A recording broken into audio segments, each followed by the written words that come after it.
Doom គឺជាដូនតារបស់ game FPS សពថ្ងៃជាមួយនឹង Quake ហើយនឹង Wolfenstein ច្បាស់ណាស់នឹងមានអ្នកជាច្រើនចូលចិត្តលេង game Doom ហ្នឹងមានពាក្យស្លោកមួយបាននិយាយថាឲ្យតែអាហ្នឹងមានអីក្រង់គឺវាលេង game Doom បានទាំងអស់ប្រហែលអត់ជឿមែនទេចាំតិចខ្ញុំនឹងបញ្ជាក់ឲ្យប្រហែលមើលដំបូងគេយើងមាន game Doom នៅលើម៉ាស៊ីន ATM ហ្នឹងហើយមានអាប្រូណាតណេដល់ថ្នាក់កូដឲ្យ game Doom ឲ្យរត់ឡើងលើម៉ាស៊ីនដកលុយ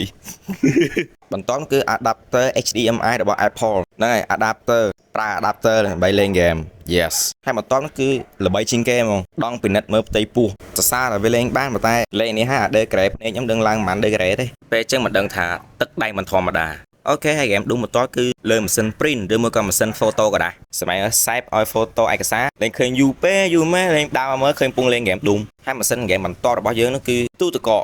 smart ទូទឹកកកមិនលេងបានច្រឡំហើយយើងមានទូរស័ព្ទលើតុ